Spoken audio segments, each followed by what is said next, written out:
우리는 살아가면서 수많은 관계 속에서 갈등을 경험합니다. 그리고 그 갈등이 깊어질수록 우리는 한 가지를 간절히 원합니다. 다시 관계가 회복되어졌으면 좋겠다. 이전과 같았으면 좋겠다. 라는 생각을 하게 됩니다. 그래서 우리는 이 관계 회복을 위해서 여러 가지 것들을 시도할 것입니다. 얼굴을 보고 아니 내가 뭘 잘못했는지 생각했다가 그 사람에게 사실 내가 이러이러한 부분을 잘못했어 라고 이야기를 한다는 거죠. 그래서 이러한 화해를 통해 관계를 회복하려고 합니다.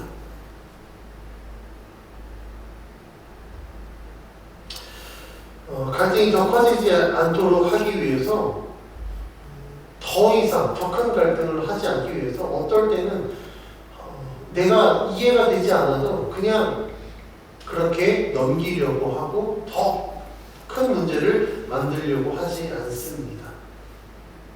네, 이런 것들이 겉으로는 정리되는 것 같지만 실상은 그렇지 않아요. 왜냐하면 문제의 본질을 해결하지 않았기 때문입니다.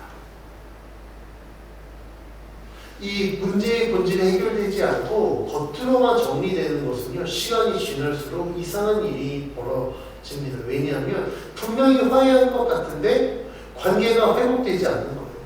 관계가 미묘하게 자꾸 틀어지게 됩니다. 이미 지나간 줄 알았던 문제가 나중에 더 큰 문제로 다가오기도 합니다. 왜 이런 일이 반복될까요? 그 이유는 그 문제의 핵심, 다시 말하면 그 문제의 본질이 해결되지 않았기 때문에 그 씨가 계속 남아서 싹을 틔우기 때문입니다. 성경은 오늘 우리에게 바로 그 모습을 보여줍니다. 그것은 다윗과 압살롬의 이 갈등 이야기예요.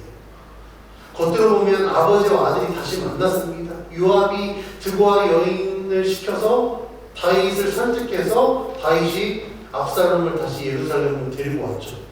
겉으로 보면 다시 만난 것 같습니다. 아버지와 아들이 만나고 입을 맞추며 화해한 것처럼 보입니다. 그런데 그 관계는 진짜 회복이 아니었습니다. 죄의 문제는 그대로 남아있었고 그 결과 더 큰 비극으로 이어집니다.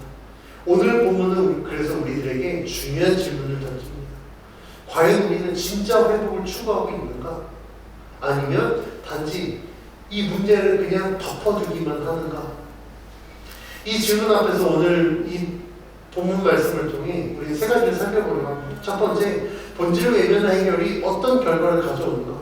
두 번째는 겉모습이 아닌 하나님이 보시는 기준은 무엇인가? 세 번째는 인간적인 방법으로 문제를 해결할 때 어떤 일이 일어나는가입니다.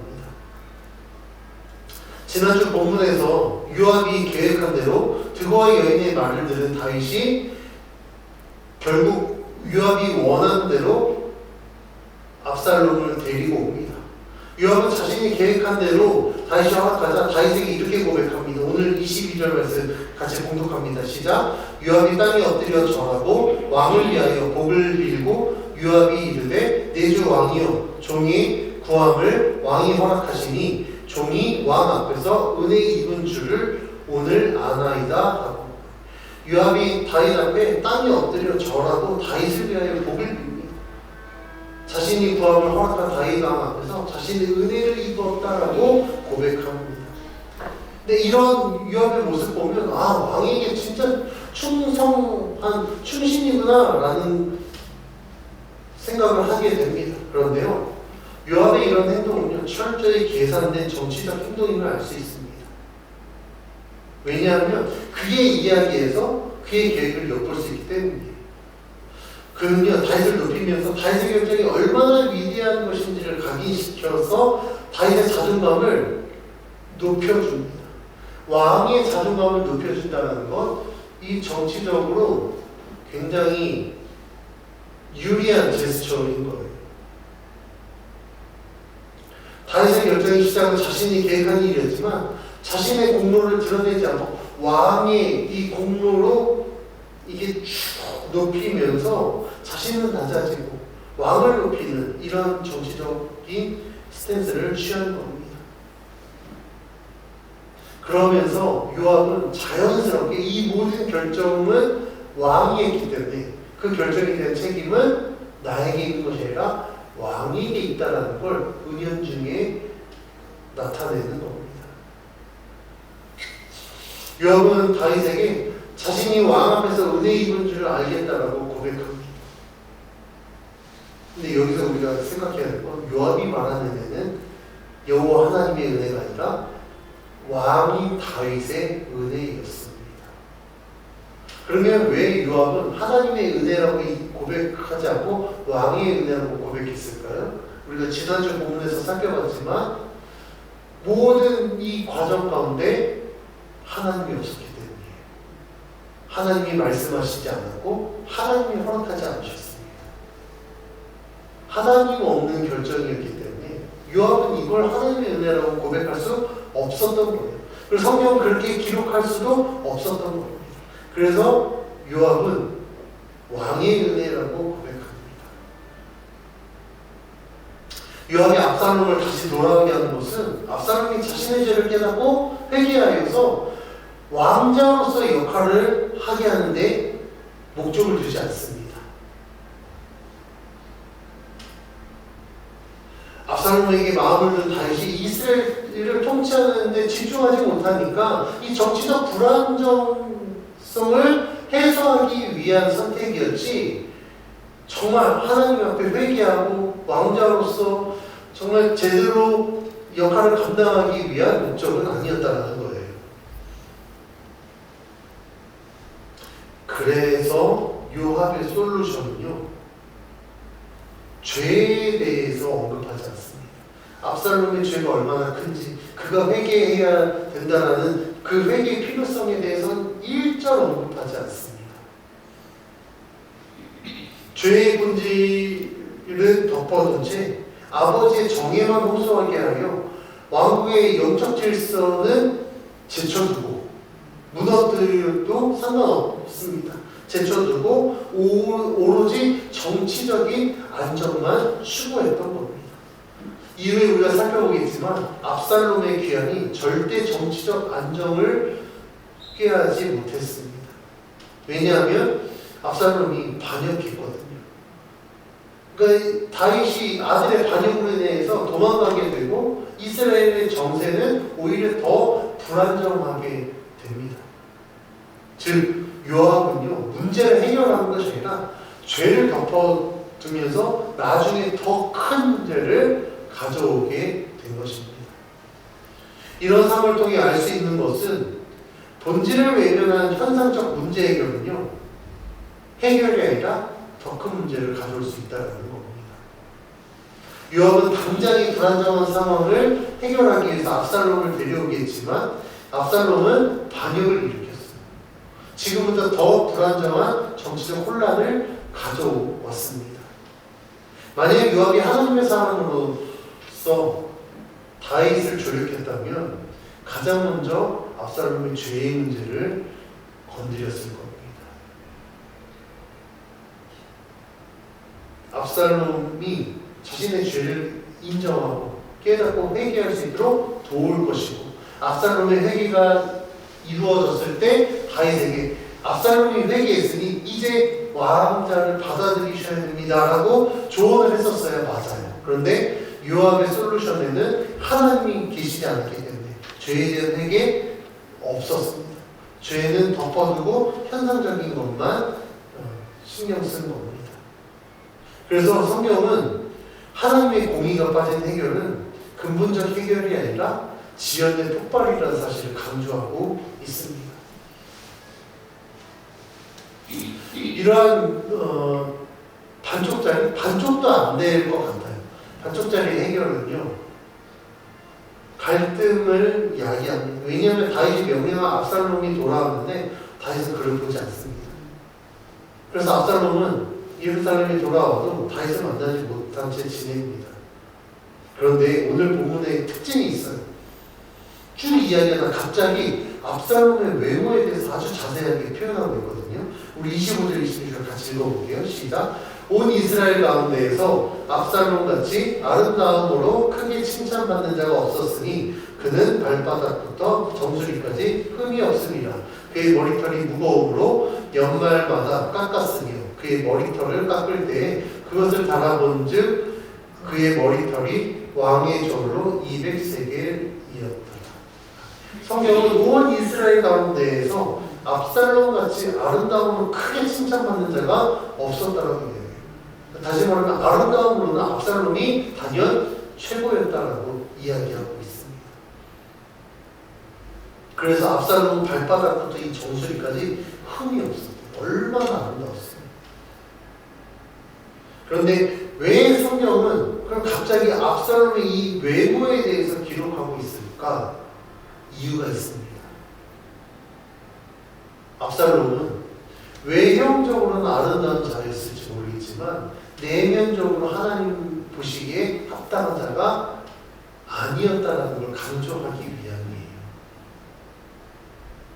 성경은 종종 이런 표현을 쓰거든요. 그 대표적인 예가 사울입니다. 성경에 사울에 대해서 묘사할 때 9장 2절에 이렇게 기록합니다. 기스에게 아들이 있으니 그 이름은 사울이요 준수한 소년이라. 이스라엘 자손 중에 그보다 더 준수한 자가 없고 키는 모든 백성보다 어깨 위만큼 더 컸다. 사울에 대해서 묘사할 때 그가 하나님 보시기에 합당한 자였다. 하나님 앞에 신실한 자였다. 말씀에 순종한 자였다. 이런 표현은 없습니다. 오로지 그의 외모에 대해서만 기록하고 있습니다. 그런데 사울 어땠습니까? 하나님 말씀대로 행하지 못했어요. 자신의 욕심대로 전리품을 취한 죄를 범했습니다. 그 결과 비참하게 죽었어요. 하나님께 불순종하는 왕이 되었습니다. 압살롬 역시 잠재적인 왕권 후계자였지만 그의 외모가 강조되는 것을 보면 그는 하나님이 기름을 왕의 제목이 되지 못했다는 것을 성경이 은연중에 이야기하고 있는 겁니다.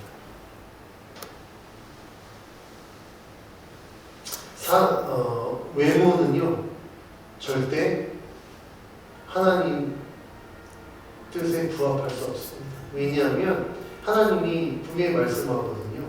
사무엘상 16장 7절에서 사무엘에게 하나님 말씀, 너는 그의 준수한 보모습과 큰 키만을 보느냐? 그는 내가 세운 사람이 아니다. 사람이 판단하는 것처럼 판단하지 않는다.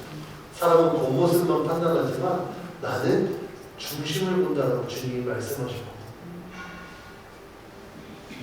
외적인 매력은 사람의 마음을 얻을 수 있어요. 그러나 하나님의 마음을 얻을 수는 없습니다. 하나님의 마음이 오직 그 사람의 마음의 중심으로만 얻을 수 있습니다. 그래서 아무리 외모가 출중하더라도 하나님 보시기에 바로 합하지 않으면요, 그는 하나님 앞 쓰임받을 수 없어요. 근데 외적으로는 되게 부족해 보여요. 그런데 하나님, 그 마음의 중심이 하나님 보시기에 바로 합당하면 하나님은 그를 사용하실 것입니다.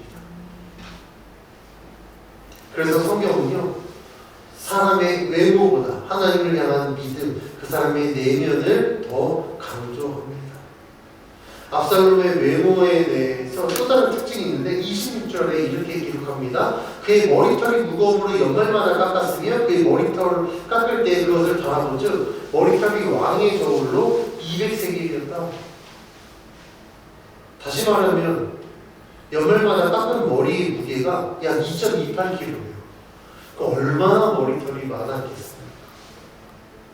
그런데 왜 갑자기 압살롬의 이 머리털에 대해서 성경이 자세히 기록하고 있는가? 풍성한 머리털은요, 당시에 남자의 힘, 생명력, 왕족으로서의 위엄을 상징하는 되게 영광스러운 것이었습니다. 그런데 역설적으로 앞으로 우리가 살펴보겠지만 압살롬이 이 머리카락 때문에 상수리 나무에 걸려 죽음을 맞이하게 됩니다. 그러니까 그의 이 외적인 아름다움이 결국에 그의 죽음의 원인이 되었다라고 지금 성경이 미리 말씀하고 있는 거예요. 압살롬의 이 외모는요, 당대의 사람들이 추구하는 이 왕의 모습을 대변해 줍니다. 정수리부터 발끝까지 흠잡을 데가 하나도 없고, 머리는 풍성해서 생명력과 이 용감함의 상징인 왕. 그의 외모는요, 백성들에게 굉장히 매력적이었을지 몰라요. 우리를 정말 외세로부터 철저히 지켜줄 정말 강력한 왕의 자질로 비춰졌을지 모릅니다. 그런데 하나님 보시기에는 아니었던 거예요. 왜요? 하나님은 외면이 아니라 하나님은 마음의 중심을 보시기 때문입니다.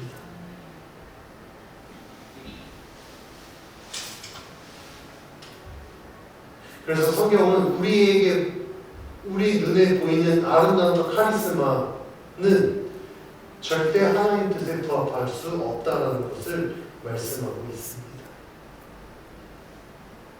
압살롬이 예루살렘에서 머물렀지만 2년 동안 다윗을 만나지 못해요. 다윗이 안 만나줍니다. 그러자 압살롬이 꾀를 하나 냅니다. 그것은 요압을 만나려고 해요. 그 내용이 29절 30절에 기록되는 우리 19절에서 30절 같이 공독합니다. 시작. 압살롬이 요압을 왕께 보내려 하여 압살롬이 요압에게 사람을 보내 부르되 그에게 오지 아니하고 또다시 그에게 보내되 오지 아니하는지라.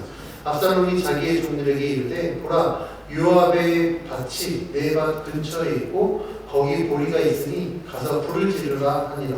압살롬의 종들이 그 밭에 불을 질렀더니 압살롬은 자기의 종들에게 요압의 밭이 자신의 밭 근처에 있고 보리가 있으니 가서 불을 질러버리라라고 명령해요. 왜요? 요압이 지금 자신을 만나주지 않으니까 불을 지르면 요압이 오겠지. 그러면 그때 만나려고 이런 계획을 세운 겁니다. 보리밭에 불을 지릅니다. 요압이 압살롬에게 와서 왜 내 보리밭에 불을 지르냐고 따지자 압살롬이 이렇게 대답해요. 우리 32절 같이 공독합니다. 시작. 압살롬이 요압에게 대답하되 내가 일찍이 사람을 내게 보내 너를 이리로 오라고 청한 것은 내가 너를 왕께 보내 아래에게 하기를 어찌하여 내가 그술에서 돌아오게 되었나이까 이때까지 거기에 있는 것이 내게 나았으리이다 하려 함이로라. 이제는 내가 나로 하여금 왕의 얼굴을 볼 수 있게 하라. 내가 만일 죄가 있으면 왕이 나를 죽이시는 것이 옳으니라 하는지라. 압살롬이 요압에게 이야기, 내가 너에게 일찍이 사람을 보냈는데 네가 나를 만나주지 않으니 내가 이렇게 할 수밖에 없었다 라고 얘기하면서 다윗 왕에게 전할 말을 이야기합니다. 아니 그술에서 나 데리고 와놓고 왜 나를 만나주지 않는 거야?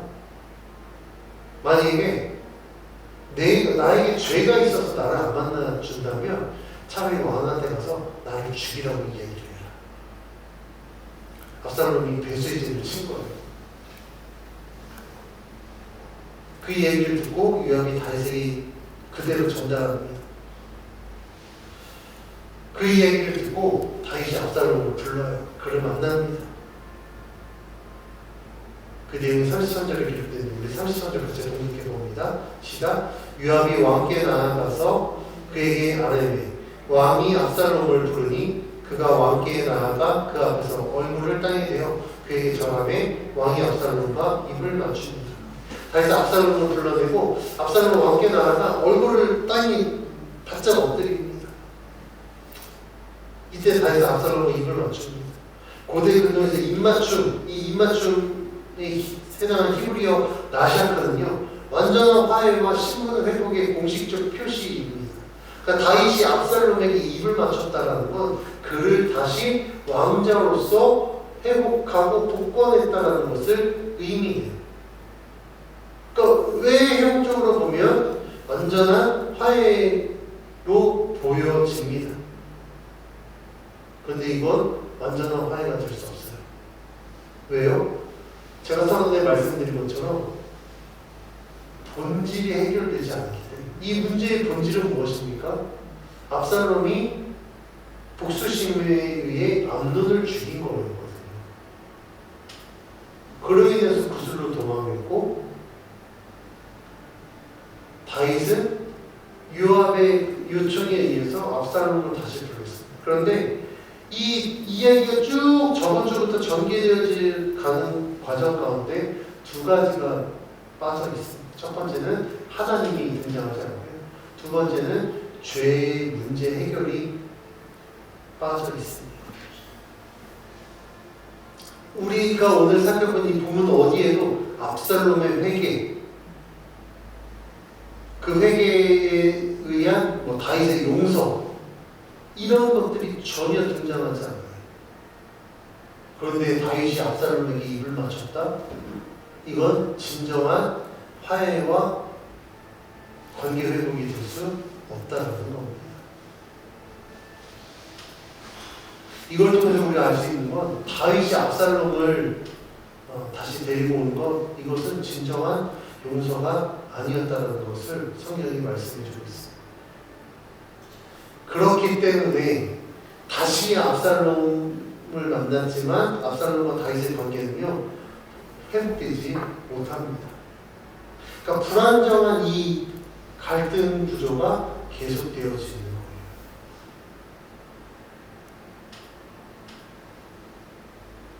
거예요. 용서는요 관계 회복을 포함해야 완성됩니다.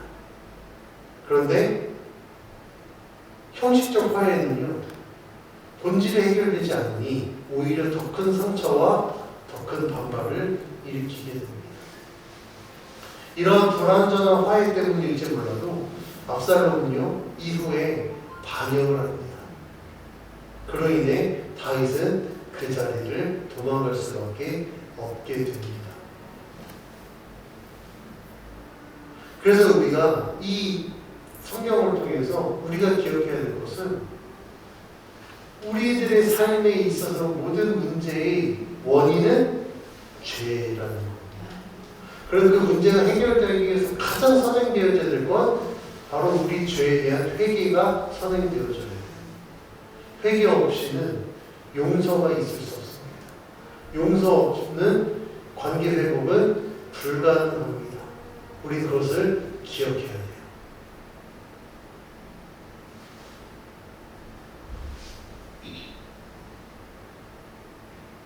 지난주 본문과 오늘 본문에서 우리가 유심히 살펴봐야 될 점이 있습니다.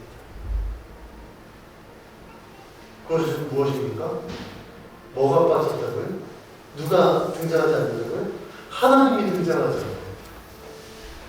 하나님이 보이지 않습니다. 어디에도 보이지 않습니다.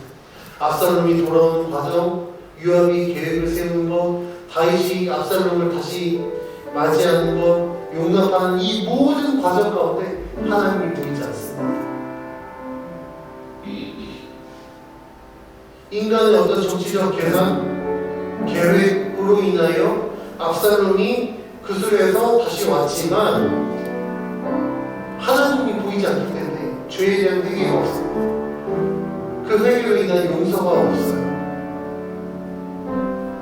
겉으로 보면 다윗이 압살롬을 다시 불러다가 입을 맞추고 안고 압살롬은 바닥에 머리를 맞대고 왕을 아련하는 것 같지만 근본적인 문제가 해결되지 않았기 때문에 계속해서 갈등의 여지가 남아있다는 것을 성경이 말씀하고 있습니다.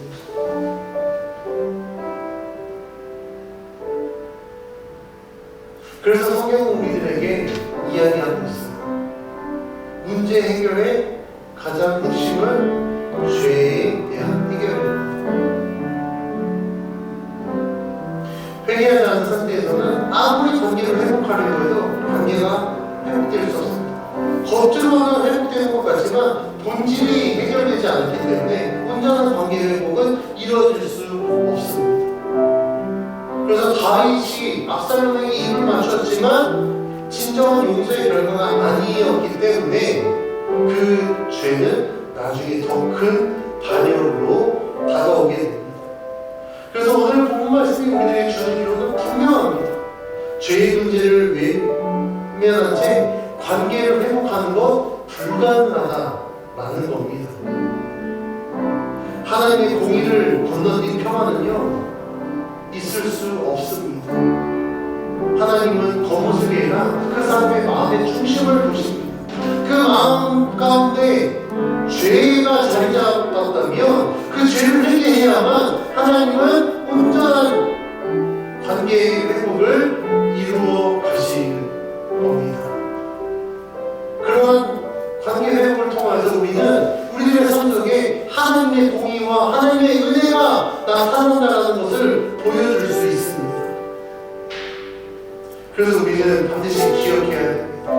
회개 없는 화해는 있을 수 없습니다. 온전한 관계 회복을 위해서 우리는 반드시 모든 죄를 하나님 앞에 회개하고 죄의 문제를 해결해야 됩니다. 그래야만 하나님과의 관계가 온전히 회복되어지고 사람과의 관계도 비로소 회복될 수 있습니다. 삶의 문제가 아무리 복잡하더라도 하나님을 의지하면 하나님은 그 복잡한 문제에 대한 답을 우리에게 알려주십니다.